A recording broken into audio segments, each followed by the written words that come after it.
오늘은 이사야 32장으로 하루를 시작하겠습니다.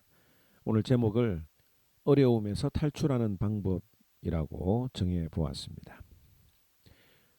돈이 돈을 번다는 말이 유행처럼 퍼지고 있습니다. 고객들은 이왕이면 큰 기업, 큰 매장을 선호합니다. 왜냐하면 큰 기업들은 자본이 많기 때문에 할인을 많이 하기도 하고 또 다양한 물건을 고를 수 있는 선택권을 주기도 합니다. 뿐만 아니라 물건을 사고 난 이후에 AS도 전담하는 부서가 있을 정도이기 때문에 고객 편에서 보면 대기업들의 이런 서비스가 굉장히 편리하기 때문입니다. 반면에 영세 상인들은 이런 서비스들을 충분하게 제공하지 못하기 때문에 사업하는 데 더욱 어려움을 겪고 있습니다. 그러다 보니 공룡 기업이 영세 상인들의 삶을 힘들게 하는 일들이 많아지고 있는데요. 요즘에는 서로가 함께 살 수 있는 상생의 방법을 찾고 있다는 그런 소식들도 듣게 됩니다. 그런데 저는 오늘 이 말씀을 들으면서 이런 비슷한 원리가 성경에도 있구나라고 하는 것을 발견하게 됩니다. 지혜로운 자는 더욱 지혜로워지고 미련한 자는 더욱 미련해진다.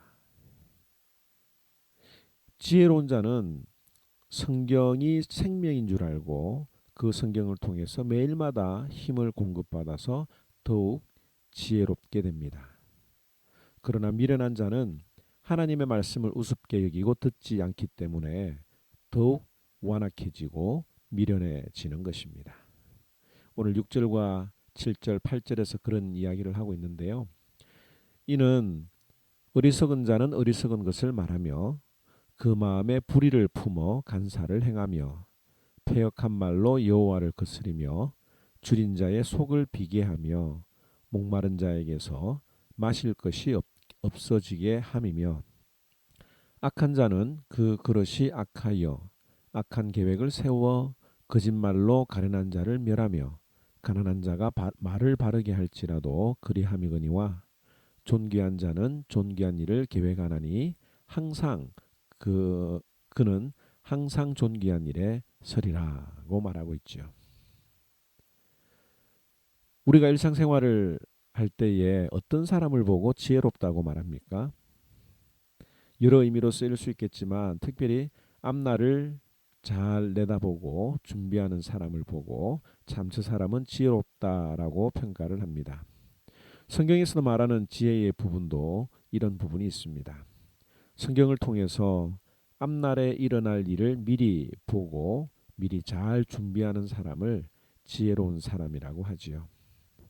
그런데 우리는 알면서도 미련해서 준비하지 못할 때가 많이 있습니다. 그리고 지금 나에게 아무런 어려움이 없는 것을 보고 편하게 사는 것으로 만족하는 경향들이 있죠. 그런데 성경은 이야기하기를 그런 자들, 안일하게 사는 자들에게 미리 경고를 합니다. 9절을 한번 볼까요? 너희 안일한 여인들아 일어나 내 목소리를 들을지어다. 너희 염려 없는 딸들아 내 말에 귀를 기울일지어다. 그러면서 10절에서 14절에 나오는 내용을 우리가 읽어보면 잘 알 수 있는데요. 구체적으로 어떤 일들이 일어나는지에 대해서 보여주고 있습니다. 1년이 채 지나지 않아서 밭농사와 포도농사가 망쳐질 것이며 또 우리들의 삶에 땅에 가시덤불과 찔레나무가 자라서 기쁨과 흥겨운 소리가 다 사라질 것이라고 경고하고 있죠. 집도 무너지고 내가 믿고 있던 요새가 돌무덤이 쌓이는 곳이 될 것이라고 경고하고 있습니다. 그야말로 위기 상황입니다.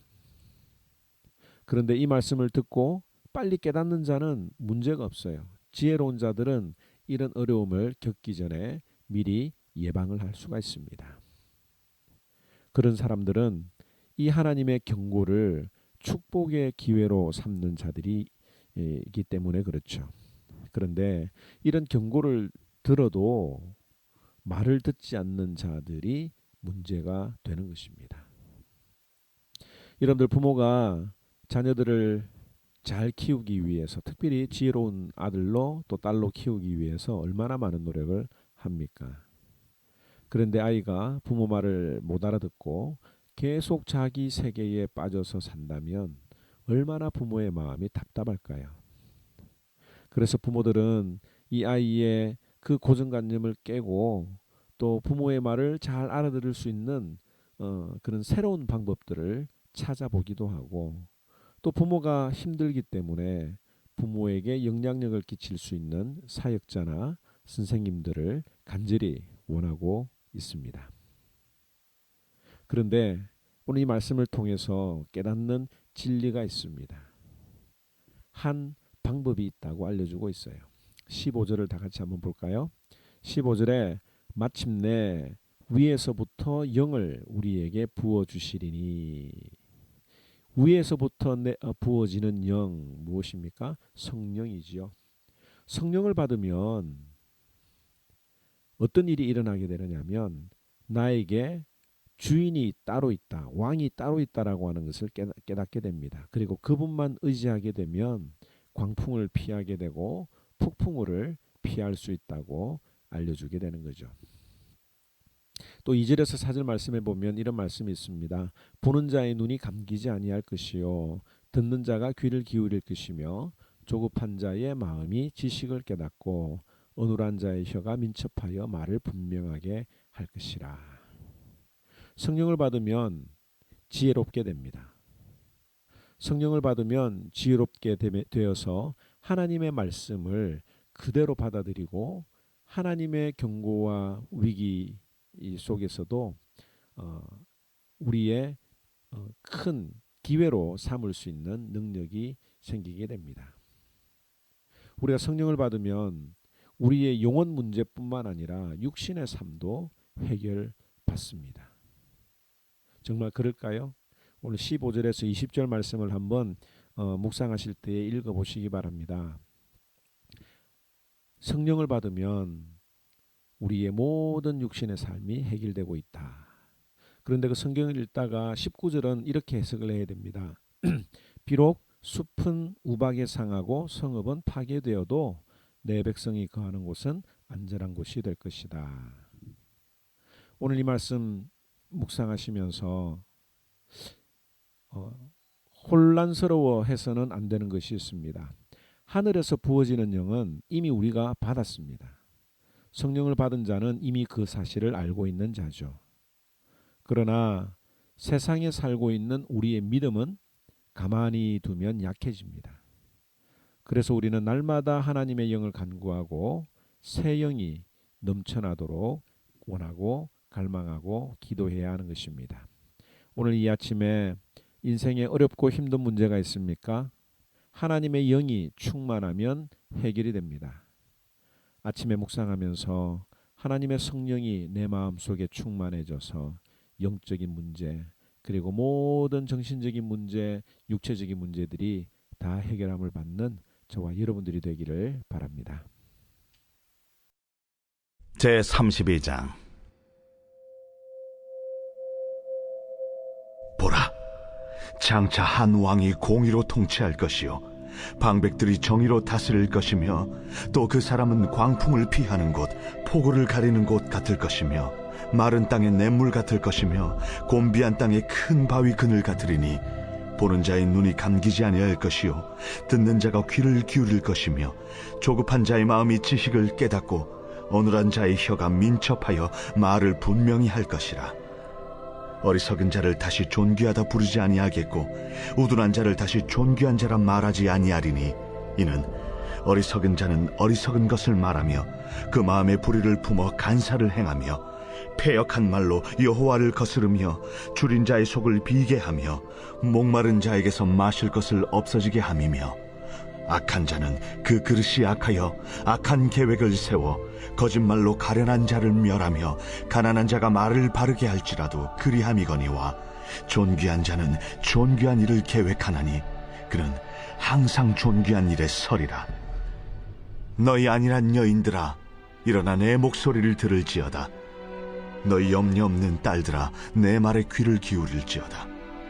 너희 염려 없는 여자들아, 1년 남짓 지나면 너희가 당황하리니 포도 수확이 없으며 열매 거두는 일이 이르지 않을 것임이라. 너희 안일한 여자들아 떨지어다. 너희 염려 없는 자들아 당황할지어다. 옷을 벗어 몸을 드러내고 배로 허리를 동일지어다. 그들은 좋은 밭으로 인하여 열매 많은 포도나무로 인하여 가슴을 치게 될 것이니라. 내 백성의 땅에 가시와 찔레가 나며 희락의 성읍 기뻐하는 모든 집의 날이니 대저 궁전이 패한 바 되며 인구 많던 성읍이 정막하며 오벨과 망대가 영원히 구렬이 되며 들나귀가 즐기는 곳과 양떼의 초장이 되려니와 마침내 위에서부터 영을 우리에게 부어주시리니 광야가 아름다운 밭이 되며 아름다운 밭을 숲으로 여기게 되리라. 그때의 정의가 광야에 거하며 공의가 아름다운 밭에 거하리니 공의의 열매는 화평이요 공의의 결과는 영원한 평안과 안전이라. 내 백성이 화평한 집과 안전한 거처와 조용히 쉬는 곳에 있으려니와 그 숲은 우박에 상하고 성읍은 파괴되리라. 모든 물가에 씨를 뿌리고 소와 나귀를 그리로 모는 너희는 복이 있느니라.